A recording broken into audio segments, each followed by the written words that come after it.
दोस्तों, आज की कहानी है बहू से तो कोई उम्मीद करना ही बेकार है। दोस्तों, कहानी शुरू करने से पहले अगर हमारे चैनल को सब्सक्राइब नहीं किया हो तो कर लीजिए ताकि आपके पास पहुंचे हर नया वीडियो। अरे बेटा, ये क्या बहू नहीं आई? साथ में अपने बेटे को अकेला आते हुए देखकर कमला जी ने कहा, वो भी आई है माँ, लेकिन उसके भाई भाभी की शादी की सालगिरह है कल, तो इसीलिए इस बार पहले मायके चली गई। 8 दिन वहाँ रहेगी, फिर 8 दिन हम लोग यहाँ पर रहेंगे। वैसे खाने में क्या बनाया है माँ?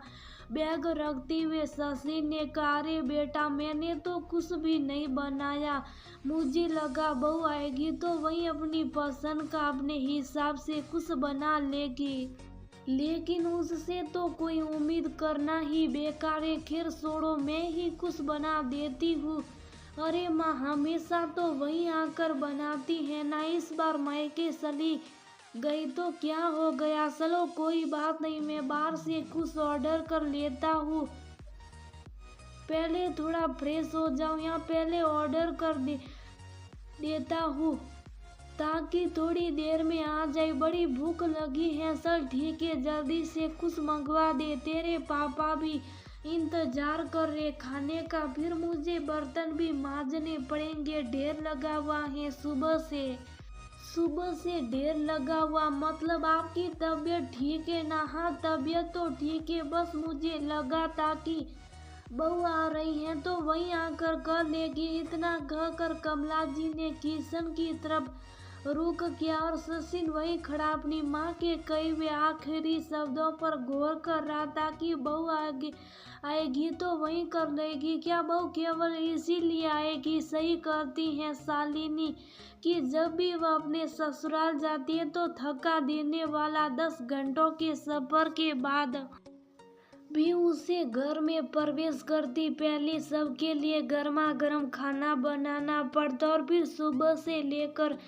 रात तक के बर्तनों को निपटाना पड़ता। मम्मी कभी ये नहीं सोचती कि राशि भी थक कर आई है, बल्कि वह तो उसके लिए तरह तरह की काम निकाल कर रखती हैं, और इसीलिए इस बार वह स्टेशन से सीधा मायके चली गई। माँ को भी ये बताने से मना किया था कि वह सीधा मायके जा रही हैं ताकि मैं अपनी आंखों से ये देख सकूं कि घर में प्रवेश करती जूठे बर्तन उसका इंतजार करते हुए दिखाई देते। फिर से वह 6 महीने में ससुराल आई या फिर 3 महीने में 10 घंटे की यात्रा करना कोई मामूली बात नहीं है। थकान हो ही जाती। फिर उसके बाद घर आओ तो ना ही खाना तैयार होता है और ना ही एक कप चाय की उम्मीद की जा सकती है। राशि ने उस दिन मुझसे कहा भी था, लेकिन हम लड़के अपने माता पिता की गलती स्वीकार करना ही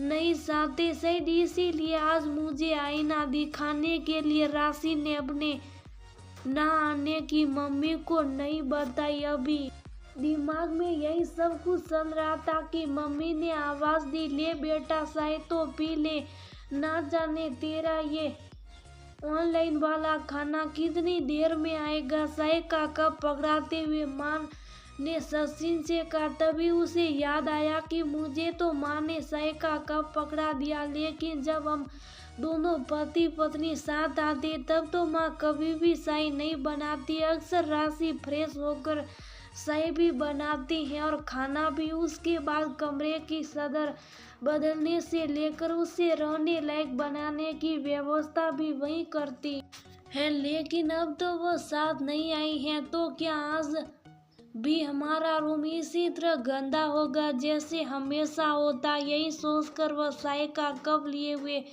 अपने कमरे की ओर बढ़ा और हालात बिल्कुल वही थे। 2 दिन पहले शायद काम वाली झाड़ू पोछा करके गई थी। सदर और दूसरे सामान पर जमी हुई धूल ये बता रही थी कि शायद 2-3 दिन से सफाई नहीं हुई है। अरे बेटा, तू यहाँ पर है क्या?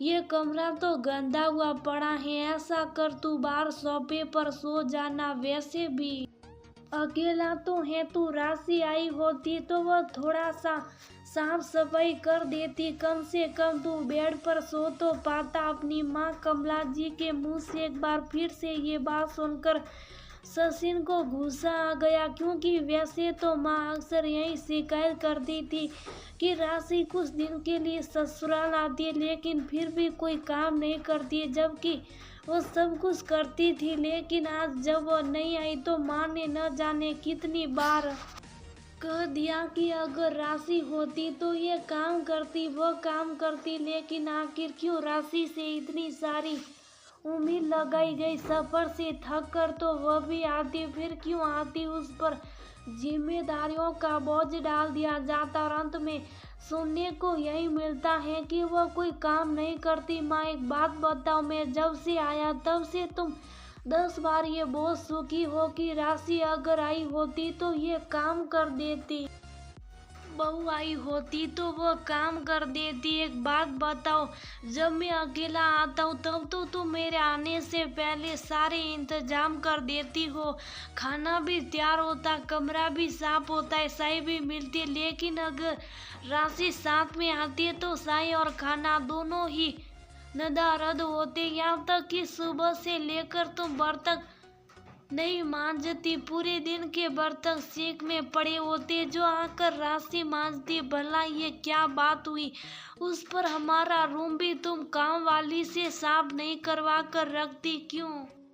क्योंकि बहू आकर कर लेगी ना। आखिर वह बहू है या मशीन है जिसके घर में आती तुम फ्री हो जाओगी? आखिर वह भी तो 10 घंटे का सफर करके यहाँ तक आती है।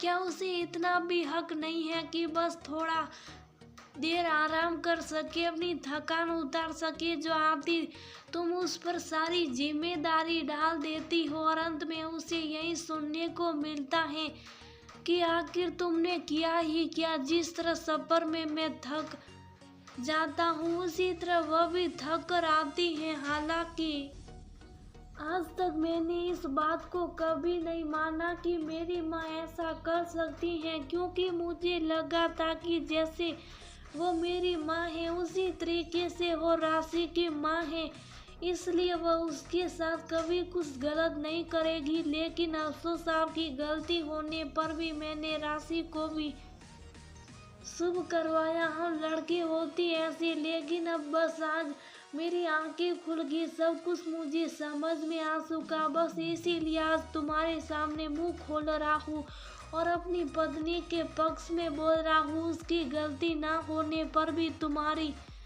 वजह से कई बार उससे नाराज हो चुका हूँ, लेकिन अब उसकी गलती ना होने पर अगर किसी ने भी उस पर उंगली उठाई तो याद रखना कि मैं उसके साथ हमेशा